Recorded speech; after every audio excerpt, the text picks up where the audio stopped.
Assalamualaikum warahmatullahi wabarakatuh. Salam sejahtera untuk kita semua. Selamat siang sahabat Sonora dimanapun berada, baik yang mendengarkan melalui on air 96,7 FM ataupun yang mendengarkan melalui link streaming di radio sonora.id maupun yang menonton di channel YouTube kita pada siang hari ini. Semoga semuanya sehat selalu, sehat fisik dan tentunya sehat mentalnya. Oke, hari ini berjumpa lagi bersama saya Desi dalam program Bias Bincang Asyik bersama narasumber kita, seorang public figure yang sosoknya sudah tidak asing lagi karena beliau ini sering warawiri di layar kaca salah satu stasiun TV nasional yang ada di Kalimantan Barat dan sudah meraih begitu banyak penghargaan di bidang jurnalistik dari presenter terbaik hingga produser terbaik, bahkan beliau mengisi juga salah satu program praktisi mengajar di Kemendikbud dan masih banyak lagi deretan prestasi dari jurnalis yang satu ini. Kita penasaran ya tentunya siapakah? Kita langsung saja sapa Mrs. Dea Citra Rahmatika. Halo, apa kabarnya nih? Halo, Orang halo Mbak Pontianak yang Desi. saat ini lagi stay di benua Eropa yang katanya lagi sangat dingin di sana. Gimana kabarnya nih? Boleh dong sapa dulu sahabat Sonora yang ada di rumah yang dengerin maupun yang menonton. Alhamdulillah baik-baik saja di sini. Halo sahabat Sonora, semoga semuanya dalam keadaan berbahagia. Semoga apa yang diharapkan hari ini bisa terlaksana dengan baik. Sahabat Sonoranya juga semoga bersemangat menjalani apa yang mau diraih hari ini. Amin, amin. Oke, nah sebelum kita masuk ke pertanyaan, saya pengen ngulik dulu nih. Saya pengen ngulik dulu profil tentang Dea Citra Ramatika. Tapi sebelumnya, boleh dong sharing ke sahabat Sonora dulu, gimana sih ceritanya nih kok bisa sampai ke benua Eropa? Cerita dikit Iya, dulu lah. jadi saya dan keluarga sedang menetap sementara saat ini di Wina, Austria. Nah, suami saya itu sedang menyelesaikan studi S3 di University of Vienna dalam jurusan International Development. Jadi, saya dan anak-anak menjadi tim supportnya untuk datang ke sini. Jadi tim suksesnya ini Wih, di sini. support keluarga ya. Iya, betul-betul supaya nggak galau. Oke, lebih dekat dengan keluarga kan lebih konsentrasi untuk fokus belajarnya ya. Sebelum masuk ke pertanyaan, saya pengen sedikit mengulik dulu tentang profil Dea Citra Ramatika. Lahir di Pontianak 19 Juni 32 tahun yang lalu. Seorang news presenter, profesional MC, dan moderator dengan pengalaman lebih dari 15 tahun. Wow. Dia kerap diundang Aduh, sebagai aduh. MC on air maupun off air, bahkan sering menjadi pembicara dan pembawa materi dalam pelatihan jurnalistik dan public speaking. Nah, dengan sederetan prestasi dan pengalaman yang pernah diraih, di antaranya, ini hanya di antaranya ya, sedikit dari sekian deretan prestasinya seorang Dea Citra Rahmatika. Nah, di antaranya adalah The Best Employee Kompas TV Network tahun 2020. Kemudian presenter TV terbaik KPID Award 2019, kemudian program talk show KPID Kalbar 2015, 2018, 2019 sebagai presenter dan produser. Kemudian program pembangunan daerah terbaik, penghargaan dari KPID Kalbar juga sebagai presenter dan produser. Kemudian moderator debat Pilwako Pontianak. Selanjutnya moderator debat Bupati Sambas, Kapuas Hulu, dan Sintang. Kemudian yang terakhir dan yang kemarin sempat saya juga, wow, seorang anak Pontianak ketemu langsung dengan menteri, mewawancarai langsung seorang menteri. Itu di event moderator FGD pariwisata dengan narasumber Bapak Menteri Sandiaga Uno dan Bapak Gubernur Kalbar Sutarmiji. Luar biasa prestasi dan pengalaman seorang jurnalis yang makanan favoritnya katanya kerupuk basah dan bubur pedas. Ini sumbernya dari Wikipedia loh ya.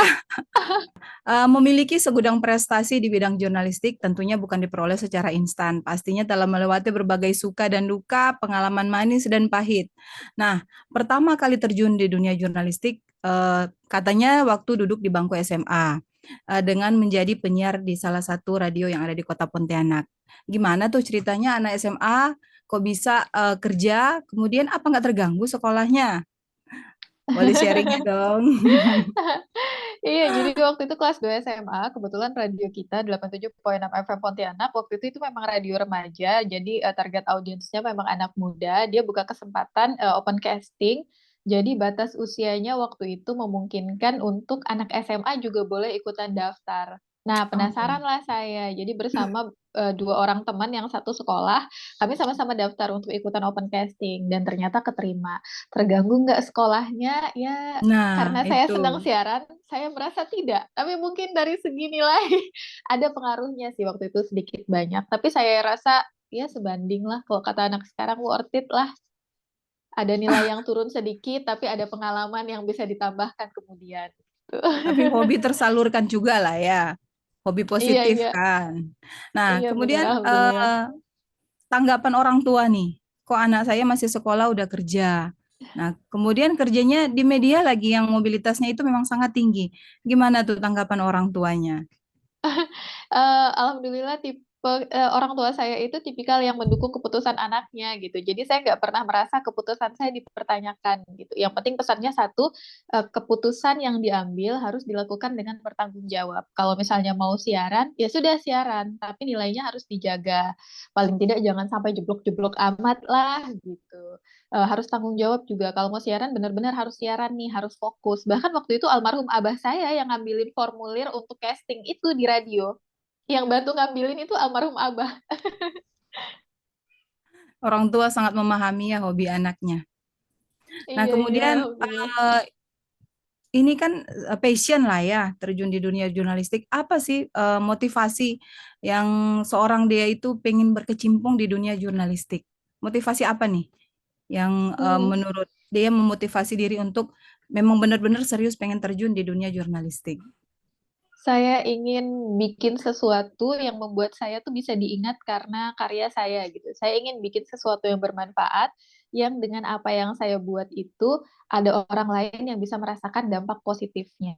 Karena dengan jurnalistik, kita kan seperti punya corong ya. Kita tuh seperti punya mikrofon yang bisa menjangkau banyak orang untuk mendengarkan aspirasi kita, untuk mendengarkan perspektif kita, untuk mendengarkan fakta yang kita temukan di lapangan. Nah, itu yang membuat saya senang banget. Dan rasanya tuh passion atau kebahagiaan mengerjakan pekerjaan-pekerjaan jurnalistik nggak pernah berubah dari hari pertama ketika saya mulai magang, ketika saya pertama kali turun ke lapangan, sampai setelah berapa belas tahun ini, ketika saya bikin naskah, ketika saya wawancara orang, ketika saya harus liputan, semangatnya tuh masih sama. Tidak pernah padam. Kobaran Iya. apinya dari dulu sampai sekarang di dunia jurnalistik tetap masih semangat. Kemudian tantangan apa nih yang paling berkesan dan yang paling menantang yang ditemui dalam perjalanan menapaki karir di dunia jurnalistik ini? Di setiap fase tantangannya tuh berbeda dan tantangan-tantangan di fase-fase yang berbeda itu menurut saya sih mengajarkan banyak hal baru ya. Ketika di awal kan tantangannya ketika baru memulai tantangannya tentu adaptasi, membangun jaringan. Ketika kita di lapangan dengan teman-teman wartawan yang mereka tuh udah punya jaringan di Polres, di Polda, di kantor-kantor pemerintahan gitu. Mereka bisa dengan mudah dapat link berita ketika ada kejadian, ada peristiwa, mereka duluan dapat. Ketika ada rilis, mereka duluan. Ketika cari narasumber A atau narasumber VIP, mereka duluan ketemu karena mereka lebih dikenali. Nah, tantangannya saat itu adalah gimana kita membangun jaringan supaya kita tuh juga jadi salah satu jurnalis yang diperhitungkan ketika ada yang mau rilis sesuatu. Gitu. Mereka merasa kita penting untuk menyebarluaskan berita yang mau mereka sampaikan gitu. Nah, kemudian eh, ketika sudah mulai lebih lama, tantangannya adalah bagaimana sih caranya membuat berita yang berkualitas. Bukan lagi hanya meliput peristiwa, tapi bagaimana agar ketika saya meliput, ketika saya membuat berita, berita saya tuh bisa punya impact yang besar gitu. Berita saya punya dampak yang luas dan dampak yang positif.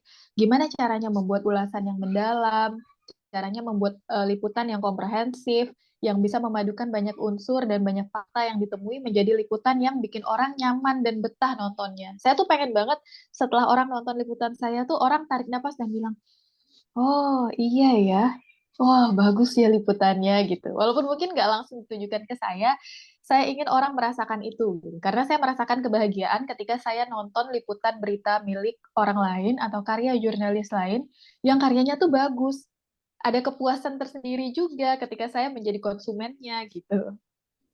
Nah, berarti kepuasan pemirsa, kepuasan penonton menjadi kebahagiaan tersendiri bagi kita sebagai seorang jurnalis. Kurang lebih seperti itulah ya. Iya, iya. Oke. Nah, ini agak ke private sedikit nih. Boleh ceritain dong ya? Kalau dulu kan awal-awal merintis karir itu masih ditemani sama orang tua. Nah, kalau sekarang kan setelah menikah pastinya minta persetujuan suami juga dong ya, minta persetujuan suami dan anak-anak. Nah, Hmm. kepo dong gimana sih awal pertemuan ketemu dengan husband dan apakah langsung disetujui dengan pekerjaan yang calon istrinya saat itu adalah sebagai seorang jurnalistik. Aduh, aduh. Aduh, aduh. Jadi saya dan suami tuh kita tuh satu SMA. Kami tuh teman baik gitu. Memang benar-benar berteman. Jadi kebetulan kita tuh satu eskul. Kami tuh dalam satu eskul debat bahasa Inggris. Kebetulan satu tim juga. Jadi dari awal dari kelas 1 SMA pertama kali kenal memang sudah terbiasa kami untuk saling diskusi, kita saling brainstorm, kami tahu bagaimana karakter satu sama lain ketika ketemu masalah gitu. Karena kan biasa kita ketemu mosi dalam debat itu kita sama-sama berusaha cari solusinya seperti apa. Jadi kira-kira eh, peta pemikiran satu sama lain kita tuh udah paham. Dan ketika akhirnya kita memutuskan untuk menikah, kan nggak pakai pacaran ya itu. Jadi saya merasa itu adalah sebuah keputusan sadar ketika saya memilih untuk menikah dan berkeluarga gitu. Ketika itu adalah suatu keputusan sadar, maka sadar pula dengan konsekuensinya. Nah, alhamdulillah suami saya juga sadar dengan konsekuensinya. Ketika dia memilih untuk menikah dengan saya, saat itu saya juga udah bekerja di TV gitu. Jadi pekerjaan saya juga memang sudah seorang jurnalis. Dia juga paham bahwa itu passion saya, eh, dia juga paham bahwa saya senang nih ngerjain itu. Sama seperti dia yang juga punya hobinya dan punya mimpinya, saya juga punya. Jadi kami bisa berjalan bersama dan saling support. Wah, asik sekali kalau suami istri saling support. Jadi kita pun mengerjakan sesuatu passion kita itu dengan hati yang bahagia juga karena didukung Hmm. suami dan istri saling mendukung luar biasa. Nah, sekarang kan udah stay di luar negeri nih, yang meninggalkan semua karir yang sudah dirintis belasan tahun ya di Indonesia. Walaupun hanya tinggal sebentar di Indonesia, tapi eh, gimana nih meninggalkan semua passion yang sudah menyatu dengan jiwa dan raga kita itu apa sih perasaannya? Eh, Sedihnya tuh ada loh. Serius, sedihnya tuh ada, galaunya tuh ada gitu. Jadi yang dikangenin tuh kantor, yang dikangenin tuh siaran, yang dikangenin tuh liputan gitu. Sama-sama sharing. Rencana ke depan, proyeksinya tuh seperti apa sih? Proyeksi karir saya tuh kayak apa sih? Saya pengennya saya melakukan apa? Apa sih achievement yang ingin saya raih? Dan begitu pula dengan suami saya. Dari awal, memang dia sudah bilang dia punya impian untuk melanjutkan studi S3-nya tuh di Eropa. Walaupun Hmm. waktu itu masih belum jelas nih pengennya ke negara mana. Namanya juga beasiswa hunter ya. Jadi yang di mana yang membuka dan di mana yang menerima, disitulah kemudian berlabuh gitu. Eh, jadi pertimbangannya saat itu adalah, oh baik, jadi dia akan mendukung saya selama waktu saya berkarir ketika kami ada di Indonesia, dan saya juga akan mendukung dia ketika nanti suatu saat dia harus studi lebih lanjut ke luar negeri gitu. Itu pertimbangannya saat itu, saling mendukung. Dan beliau juga membuktikan di masa ketika kami masih ada di Indonesia, ada di Pontianak, dukungannya juga diberikan ke saya. Kita tuh punya satu kalender yang sama. Jadi di kalender itu kita sama-sama bikin jadwal kita tuh hari penting kita di minggu itu tuh apa, di bulan itu apa. Jadi ketika misalnya ada hari yang penting untuk saya, misalnya di hari ini, dia akan berupaya untuk mengosongkan jadwalnya di hari itu atau mengurangi jadwalnya di hari itu, supaya kami bisa sama-sama punya waktu untuk gantian, supaya bisa ganti shift jagain anak gitu.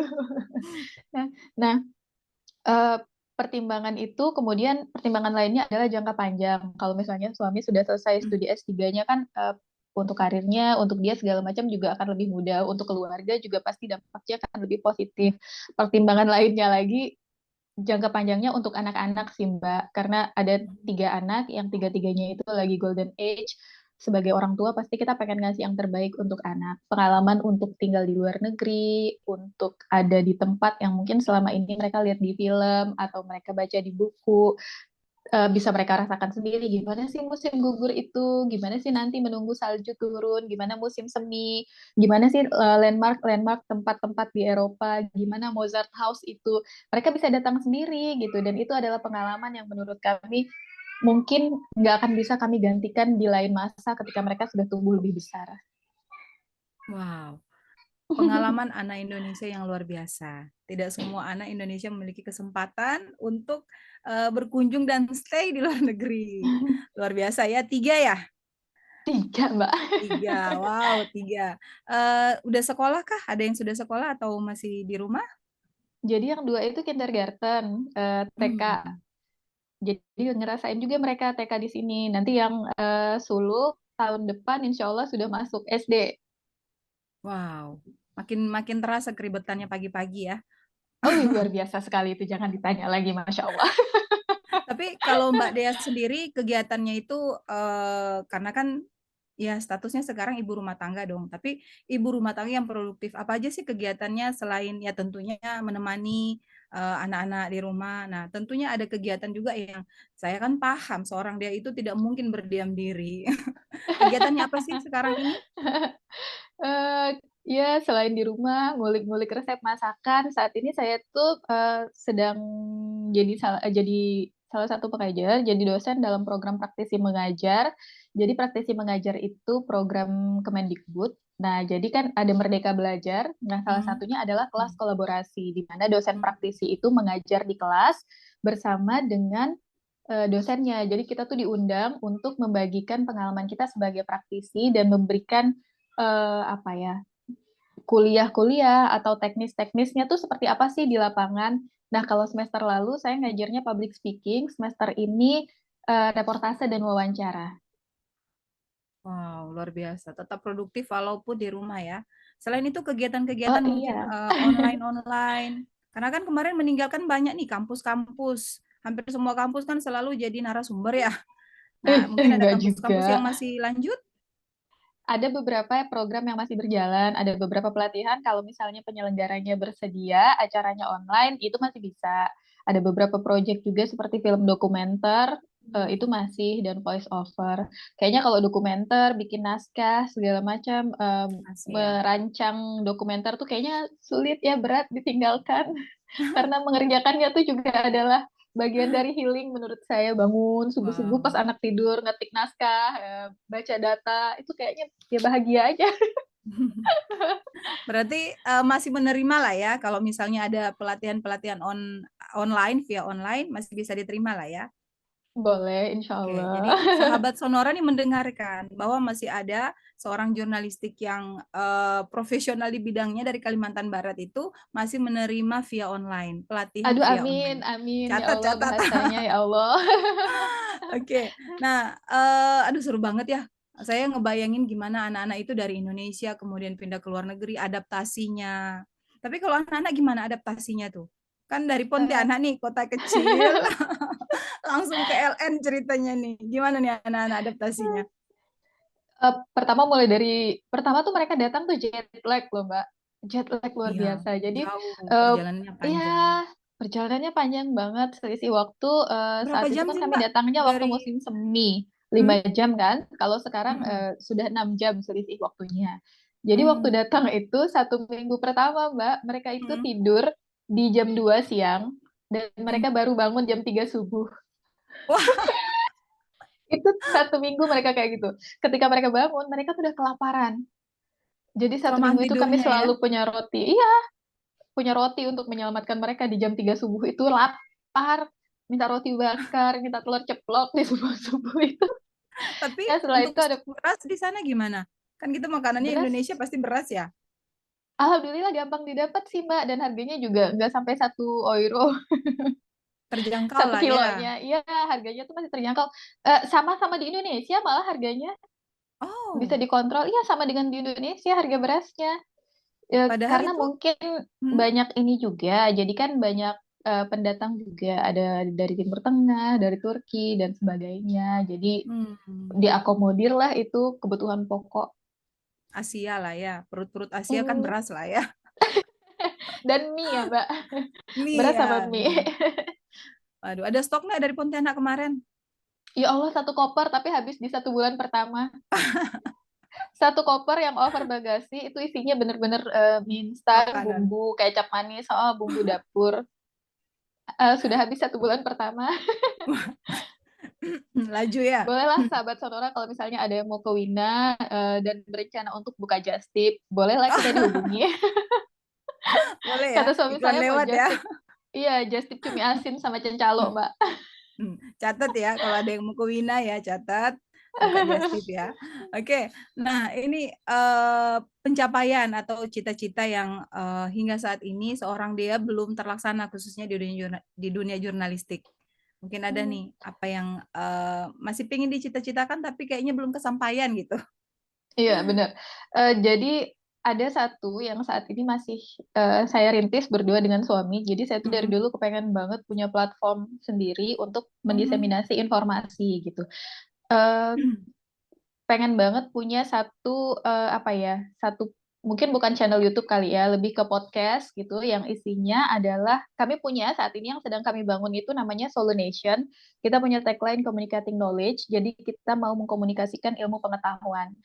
Nah, Solunation ini kami bangun atas dasar keresahan kami karena menurut kami ya selama ini kita tuh banyak banget punya peneliti-peneliti yang hasil penelitiannya tuh risetnya tuh sebenarnya bagus banget Mbak temanya. Kayak di sini kita tuh kenalan sama teman-teman yang riset soal kayak manfaat habatus sauda kayak gitu. Lalu tentang sungai dan tentang hal-hal lainnya yang sebenarnya bersentuhan erat dengan masyarakat. Tapi selama ini jurnal-jurnal ilmiah yang sebenarnya itu sudah terbukti secara ilmiah, scientific proof-nya itu ada, itu kan tidak terkomunikasikan atau kurang terkomunikasikan dengan baik dengan masyarakat kan. Jurnal ilmiah itu seolah-olah eksklusif hanya untuk kalangan akademisi atau hanya untuk kalangan atas aja nih, tapi nggak bisa sampai ke bawah manfaatnya, dampaknya belum benar-benar kita rasakan. Nah saya tuh pengen banget punya platform yang bisa mengkomunikasikan itu gitu. Jadi kalau misalnya nanti masyarakat pengen tahu sesuatu informasi, oh ada nggak sih penelitian tentang ini, mereka bisa akses di podcast kita, mereka bisa tahu lebih jauh dan lebih dalam lagi gitu tentang satu tema itu dengan narasumber yang memang sudah kompeten, yang memang sesuai dengan bidang pendidikannya, sesuai dengan bidang risetnya gitu. Di sisi lain kita juga memberikan ruang untuk akademisi-akademisi dan para peneliti yang memang punya penelitian yang berkualitas untuk juga menyuarakan hasil penelitian mereka itu. Wah, luar biasa, luar biasa. Memang suami istri ini memang chemistry-nya dari keluarga dapat, dari passionnya dapat. Udah klop dah, top Marco top. Nah, ini mau nanya juga dong nih. Moto dari seorang jurnalistik yang katanya pernah mendapat penghargaan sebagai The Best Employee Kompas TV Network tahun 2020. Motonya apa nih? Moto hidup, moto ya segala-galanya. Moto Anak TV hidupnya mah, apa? anak TV mah nggak jauh-jauh Mbak. Anak TV pantang pulang sebelum tayang. Iya, eh, enggak sih, saya lebih ke gini. Sebagai makhluk beragama, kita tuh kan percaya suatu saat semua yang kita lakukan di dunia ini kan pasti dimintai pertanggungjawabannya gitu. Betul. Jadi saya tahu mungkin profesi ini nggak seperti dokter atau guru atau mungkin pemuka agama, penyebar agama gitu ya, yang memang manfaatnya bisa langsung terasa oleh masyarakat gitu. Mungkin jurnalis nggak bisa langsung seterasa itu efeknya gitu. Ya. Tapi saya ingin apa yang saya lakukan itu ada manfaatnya gitu, dan apa yang saya lakukan itu saya berupaya untuk dilakukan dengan sebaik-baiknya. Dulu tuh almarhum abah saya tuh sering bilang gini, kerja serius dengan kerja main-main itu capeknya sama. Jadi mendingan kerjanya serius. Serius. Karena kalau misalnya kerjanya serius, capek, tapi setelah itu kita puas.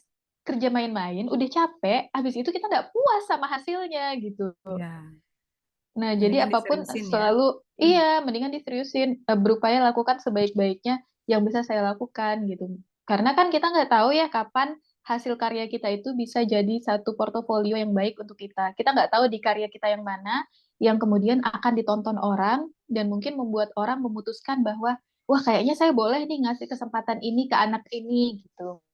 Oh boleh nih anak ini kita coba untuk bikin program ini atau boleh nih kita undang gitu. Kita kan nggak tahu ya di bagian yang mana kapan orang melihat kita. Mudah-mudahan setiap orang melihat saya, Tuhan menutup aib saya dan saya bisa menunjukkan kualitas yang saya punya gitu. Luar biasa, luar biasa. Nah, ini Amin.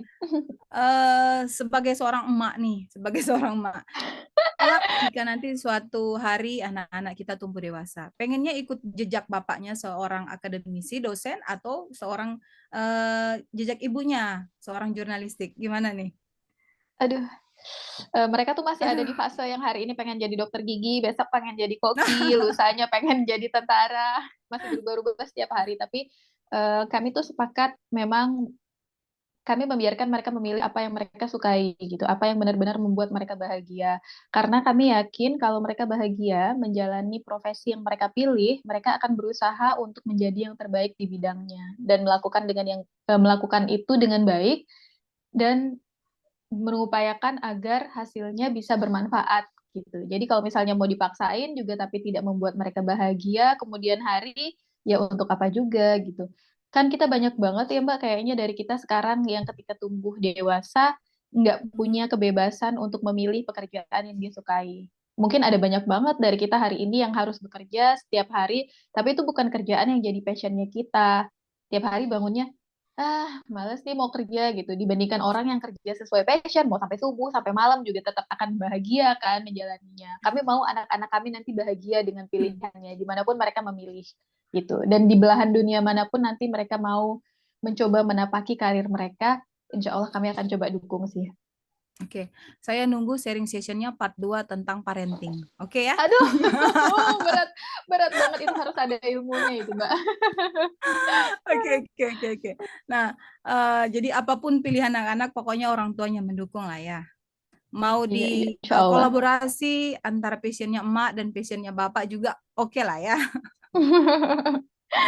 Oke, nih tips untuk anak muda nih yang pengen menekuni dunia jurnalistik. Mungkin singkat padat aja. Oke, tips untuk anak-anak. Untuk anak muda. Jangan ragu untuk mengambil langkah pertama sih. Jadi biasanya anak muda kita tuh suka ragu-ragu untuk memulai atau suka malu-malu, suka nanti kalau saya nggak bisa gimana, suka melewatkan banyak kesempatan. Apalagi kita kan orang Indonesia itu terkenal suka sungkan ya Mbak untuk menunjukkan kemampuannya. Kadang Hmm. pengen angkat tangan aja mau nanya ragu-ragu, mengeluarkan pendapat aja suka ragu-ragu gitu. Tapi kalau kamu pengen punya karir yang baik, apalagi jurnalistik itu kan Hmm. suatu bidang yang akan menempatkan kamu pada spotlight. Mau jadi reporter, presenter, kamu akan jadi spotlight di sana. Jadi ketika ada kesempatan, ambil kesempatan itu. Dicoba aja, salah nggak apa-apa. Selalu ada yang Hmm. pertama, selalu ingat itu. Dan Hmm. tadi, kamu nggak tahu kapan langkah pertama kamu itu akan menjadi pintu pembuka untuk langkah-langkah berikutnya yang mungkin lebih besar. Dan kesempatan itulah Wow. nanti yang mungkin akan kamu tunggu di kemudian hari. Hmm. Gitu. Wow, luar biasa ya. Jadi anak muda nih yang pengen sharing-sharing boleh juga lah ya. Nanti kan ada via online lah ya. Tapi kalau pengen rame-rame, ayo kita bikin kelas lah ya, sharing session bersama Dea Citra Rahmatika. Asik. Nanti Sonora yang jadi Asik. penorganisernya ya. Siap, Tahu-tahu nggak siap, diundang. siap. Nah ini, aduh nggak terasa nih, karena kita sangat jauh, berbeda benua, jadi waktunya sangat terbatas. Padahal dulu waktu banyak waktu di Indonesia, saya kok nggak kepikiran gitu. Setelah di luar negeri kok baru pengen banget ada sosok inspiratif yang bisa mengisi sesi sesi sharing di Sonora Pontianak. Oke, Mbak, ini terakhir nih untuk closing statement nih untuk sahabat Sonora yang menonton maupun yang mendengarkan via streaming ataupun on air 96,7. Boleh nih sedikit sepatah dua kata untuk sahabat Sonora yang ada di mana saja berada. Untuk sahabat Sonora di mana saja berada, semoga semuanya tetap berbahagia. Saya doakan semoga semuanya bisa mendapatkan apa yang diinginkan. Semoga semuanya bisa menjalani hari-harinya dengan baik. Semoga apapun yang dikerjakan hari ini bisa menambah rasa syukur kita kepada Yang Pencipta. Amin. Amin, amin, amin, amin. Luar biasa, kata Pontianak bilang luar biasa. Oke Mbak, nggak terasa waktu cepat bergulir. Kayaknya baru 10 menit, tapi ternyata udah mau hampir 1 jam. Akhirnya kita harus akhiri bincang asik kita pada siang hari ini. Mbak Dea, terima kasih banyak untuk waktunya. Salam untuk keluarga. Kita jumpa lagi di Indonesia. Salam untuk Trio Imut dan keluarga di sana. Sehat selalu Mbak di negeri orang. Kita ketemu lagi pada edisi yang lain. Terima kasih sudah menjadi inspirasi dan motivasi bagi sahabat Sonora dimanapun berada. Mewakili kru yang bertugas, saya Desi mohon pamit. Sampai jumpa dan jangan lupa bahagia. Bye-bye. Terima kasih. Terima kasih, Mbak Des. Terima kasih banyak.